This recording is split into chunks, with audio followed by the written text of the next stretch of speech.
MITDC ကွန်မြူနတီနဲ့ရှင်တွေမှာကြိုဆိုပါတယ်ညီမတို့ရဲ့ MITDC ကွန်မြူနတီနဲ့ရှင်တွေကို subscribe မလုပ်ရသေးဘူးဆိုရင် subscribe လုပ်ထားဖို့တောင်းဆိုချင်ပါတယ်ဒါကတော့ဒီဝသိဖြစ်ပါတယ်ညီမကြီးနဲ့ရှင်းပြရမယ့်သင်ခန်းစာကတော့တကယ်ဘလို့တဲ့သင်ခန်းစာလေးပဲဖြစ်ပါတယ်ဒီပုံလေးကိုပိုလိုချာ software ထဲမှာထည့်လိုက်ပါမယ်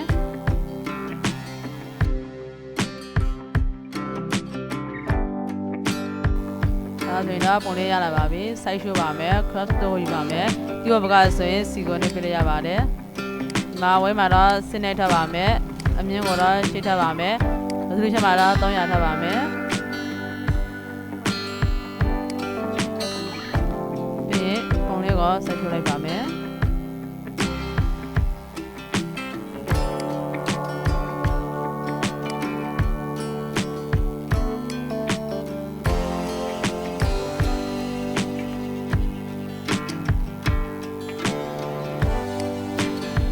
အမေရှိပြလိုက်ပါဒီဘက်ကဆိုရင် enter ခေါက်ပြလိုက်ရပါတယ်ဒါဆိုတော့ပုံကဆက်ရှိပြီးတော့ပါပြီပြီးရင်ပန်ကျိုးနဲ့နှိပါမယ်ပန်ကျိုးဒီဘက်ကဆိုရင်ပီကိုနဲ့ပြလိုက်ရပါတယ်ပုံကအနည်းငယ်ကြည့်ပြီးပြုလုပ်ပါမယ်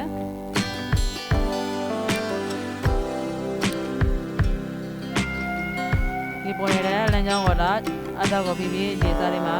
ဒီစားလေးမှာကိန်းနေလိုက်ပါဒါဆိုရင်တော့ပြတ်တော့ပါပြီ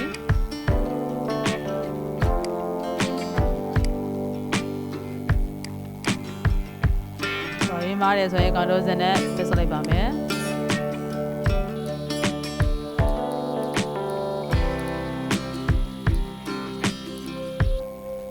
ရွှေ့နေဆိုရင်အများကြီးနဲ့ရွှေ့ပြရပါတယ်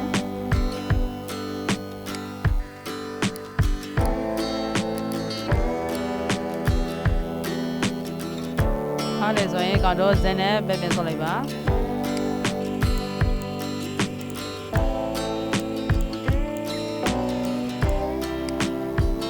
ဒီပေါ်နေတဲ့လမ်းကြောင်းလေးတွေကအတော့ကိုပြီးပြီးထိထုတ်လိုက်ပါမယ်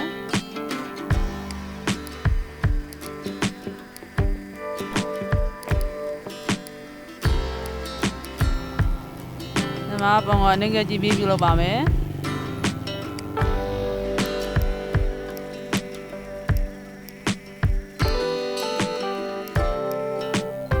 ကွန်ထရိုးစနဲ့ပြဆက်လိုက်ပါမယ်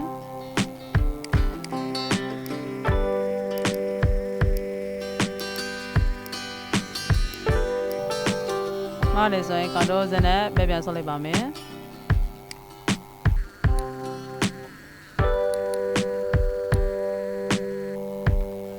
ဒီပရညောကိုဖြစ်တော့ရှိတယ်ဆိုရင်အတော့ပြီးပြီးဒီတင်းနဲ့မှာကလစ်ရှင်းညလိုက်ပါ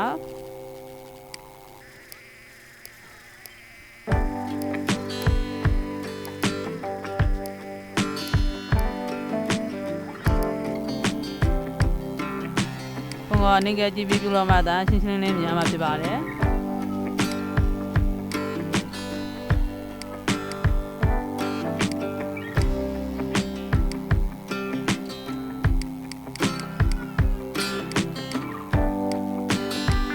ဒီမှာစမဲဆုံးပြီဆိုရင်တော့ဒီတော့အဝဲပုံစံလေးပုံနေမှာဖြစ်ပါတယ်ကိလိချက်နဲ့လိုက်ပါပြီးရင်ရကလေးထား message ပြပါမယ် selection မှာ filter radius မှာဖိုက်ထားလိုက်ပါမယ်။ Okay ကိုနှိပ်ပါမယ်။ဒါဆိုဒီမှာအပြင်စနစ်ဝင်နေပါတယ်။ဒီအပြင်စနစ်ကိုဖြည့်ချင်တယ်ဆိုရင် slash မှာရှိတဲ့ inbox ကိုညှပ်လိုက်ပါ။ဒီဘက်ကဆိုရင် shift ရဲ့ control ရဲ့ icon နှိပ်ပြရပါတယ်။ဒါဆိုတော့အပြင်စနစ်ပြတ်တော့ပါပြီ။ပြီးရင် layer ပေါ်ပါမယ်။ layer ထဲမှာရှိတဲ့ new မှာ layer beer copy ကိုနှိပ်ပါမယ်။ဒီဘက်ကဆိုရင် control J ကိုနှိပ်ပြရပါတယ်။ဒါဆိုတော့ဒီမှာ layer လေးရတော့ပါပြီ။ဒီ background layer လေးကိုညလုံးမိတ်ထပ်ပါမယ်ဒီ layer လေးကိုလောက်ခလိုက်ပါမယ်ဒီမှာဒီပုံစံလေးကိုကလစ်ချက်ညှပ်လိုက်ပါအဲဒါဒီမှာလော်ရတော့ပါပြီပြီးရင်ဒီနမှာဒီနှကောင်းလေးကိုကလာဒီမှာစစ်တဲ့အတွက်မန်တိုလေးနဲ့လိုက်ပါမယ်မန်တို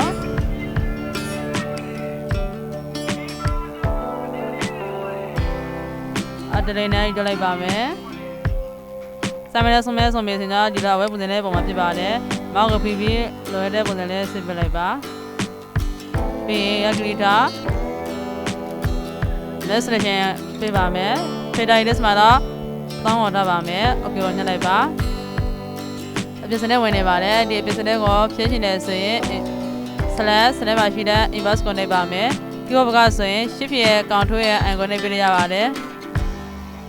ဒါဆိုရင် select ပြောတော့ပါပြီပြီးရင် control J နဲ့ layer ပေါ်ပါမယ်ဒီဘက်မျက်ခုံးကိုလည်းလောက်လိုက်ပါမယ်ဒီမှာမျက်ခုံးအနားသားလေးကိုပြုလုပ်လိုက်ပါမယ်စာမနဲ့ဆုံးမဲဆိုရင်ဒီလိုအဝဲပုံစံနဲ့ပုံနေမှာဖြစ်ပါတယ်အမောက်ကိုဖိပြီးလွယ်တဲ့ပုံစံဆွဲလိုက်ပါပြီးရင်အဂလီထား message ပေးပါမယ် message fader ရဲ့စမှာတော့သုံးပဲထားပါမယ် okay ကိုနှိပ်ပါမယ်ပြီးရင်ဒီအပြင်စလက်ကို keyboard ဘက်က control ရဲ့ရှေ့အနာဖြစ်ပြလိုက်ပါ control J နဲ့ layer ပေါ်ပါမယ်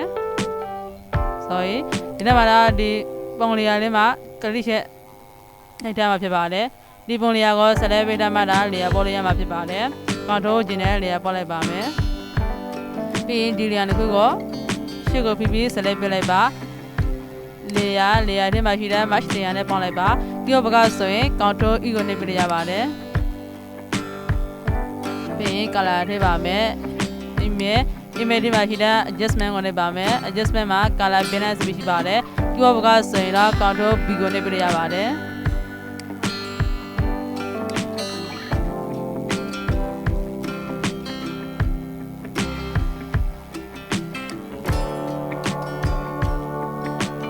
ပြီးရင်လည်းမှာပြောချင်တဲ့ color ပုံစံလေးပြုလုပ်ပြလိုက်ပါ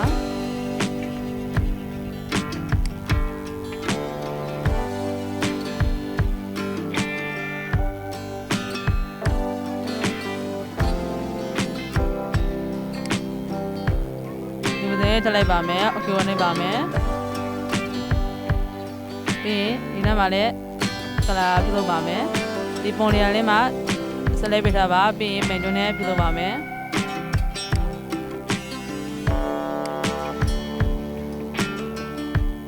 အတော့ကိုပြီးဖြည့်ထုတ်လိုက်ပါမယ်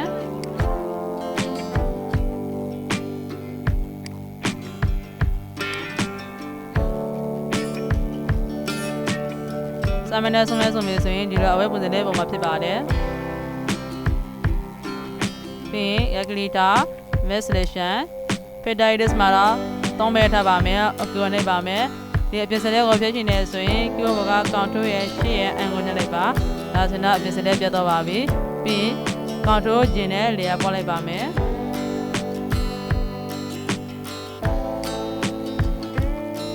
ဒီဘာမျိုးလုံးကိုလည်းဒီပုံစံလေးပြုတ်လိုက်ပါမယ်ဒီမျိုးကုန်းလေးကိုပိုင်တွန်းနဲ့ပြုတ်လိုက်ပါမယ်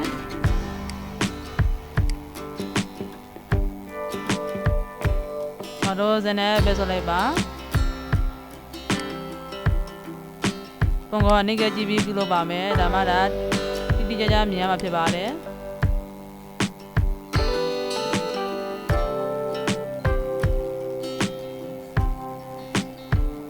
တစ်ထပ်ပြန်ပြုလုပ်ချင်တယ်ဆိုရင် control Z နဲ့ပဲဆိုလိုက်ပါ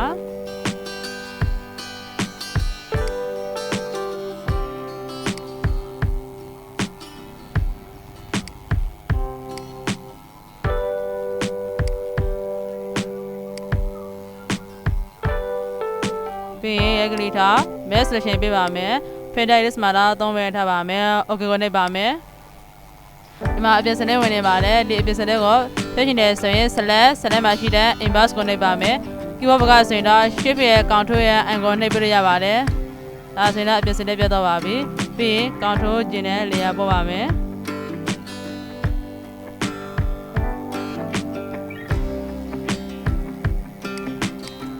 ဒီနေ့မှာဒီ layer တစ်ခုကိုရှေ့ကိုပြီး select ပေးပါမယ်ပြီးရင် layer ပေါင်းပါမယ် layer ထဲမှာရှိတဲ့ match layer နဲ့ပေါင်းလိုက်ပါမယ် keyword ဘက်ကဆိုရင် control E ကိုနှိပ်ပေးရပါတယ်ဒါဆိုရင်ဒီမှာ layer ပေါင်းတော့ပါပြီပြီးရင် image ထဲမှာရှိတဲ့ adjustment ကိုနှိပ်ပါမယ် adjustment မှာ color balance ရှိပါတယ် keyword ဘက်ကဆိုရင် control B ကိုနှိပ်ပေးရပါတယ်ပြီးရင် color လေးထည့်လိုက်ပါမယ်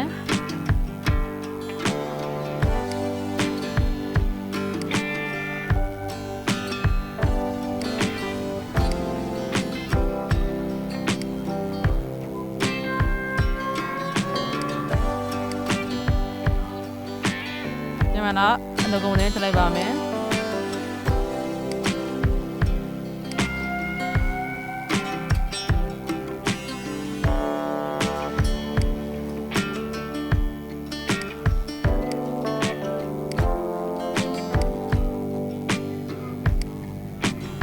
ဒီပစင်းထလိုက်ပါမယ်โอเคနေပါမယ်ဒီမှာတူနီဖြစ်နေပါတယ်ဒီနောက်သားလေးကိုရှော့ရှိတယ်ဆိုရင်ဒီ smart နဲ့ရှော့ပေးလိုက်ပါ smart ကိုနေပါမယ်ဒီပလက်ဆက်အကြီးသေးကိုတော့ keyboard မှာရှိတဲ့ letter ကိုစားကိုပေးလေးနဲ့အကြီးသေးလို့ပေးလိုက်ရပါတယ်ပြီးရင်အနောက်သားလေးတွေကိုရှော့ပေးလိုက်ပါမယ်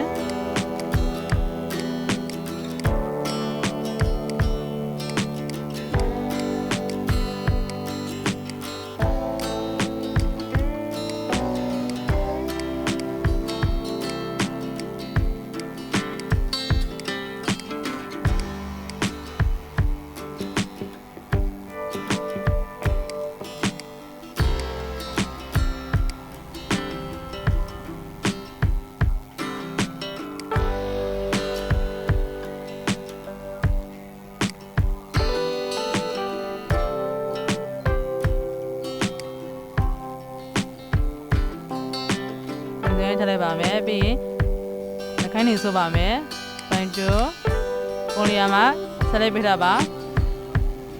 ပုံကအနည်းကြည့်ပြီးပြုလုပ်ပါမယ်ဒါမှသာတိတိကျကျမြင်မှာဖြစ်ပါတယ်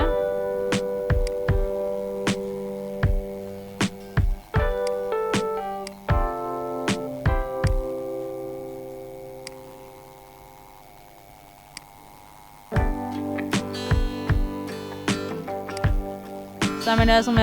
ရဆိုရင်ဒီလိုအဝဲပုံစံလေးပုံမှာဖြစ်ပါတယ်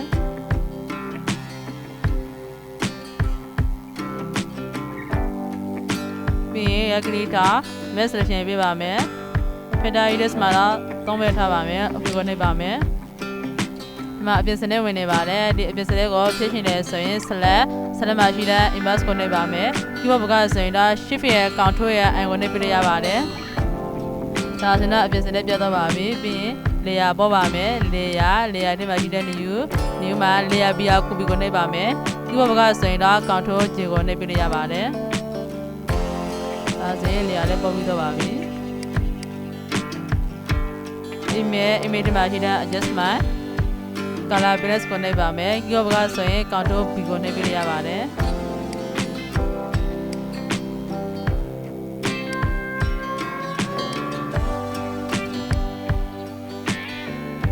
ကလေးပဲထားလိုက်ပါမယ် okay ကိုနှိပ်ပါမယ်ဒါဆိုရင်နှခိုင်းနေကလာရတော့ပါပြီပြီးရင်သူရဲ့ဒီပါးလေးမှာ make up ပြုလုပ်မှာဖြစ်ပါတယ်ပုံလေးကို click ချင်လိုက်ပါသူလေးမဲ့နေရာလေးကို pen tool လေးနဲ့ select ပြလိုက်ပါမယ်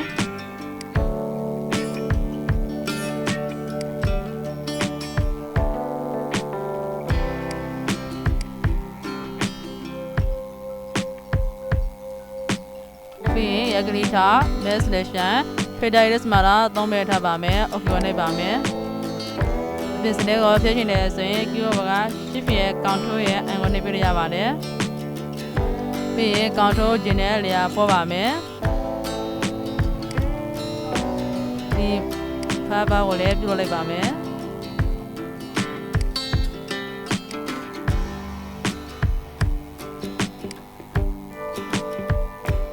ရကလေးထား mass selection filter iris မှာတော့သုံးပဲထားပါမယ် okay ကိုနှိပ်ပါမယ်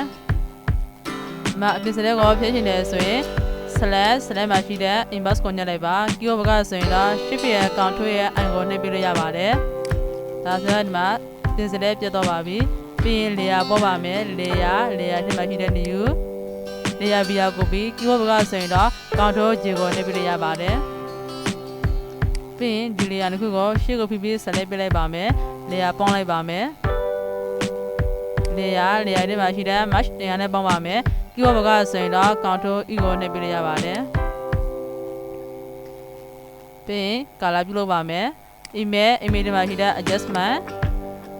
မှာ color balance ဆိုပြီးရှိပါတယ် keyboard ဘက်ကဆိုရင်တော့ control B ကိုနှိပ်ပေးလို့ရပါတယ်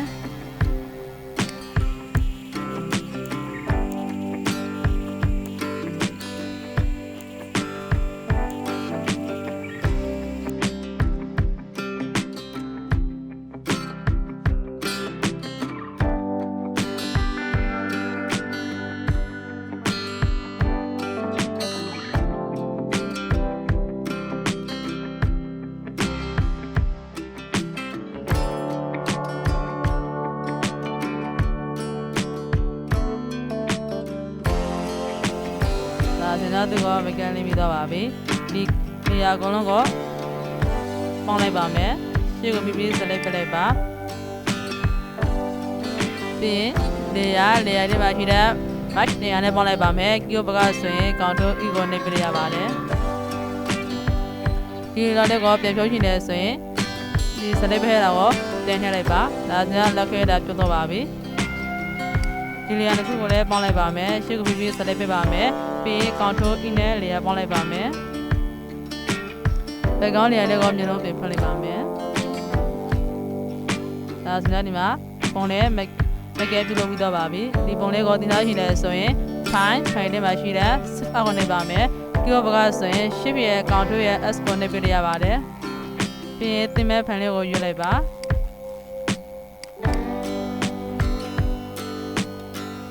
ဒီဖန်လေးမှာတင်လိုက်ပါမယ်ဖိုင်ထဲမှာတော့နှစ်တက်မျိုးကိုပြင်လို့ရပါတယ်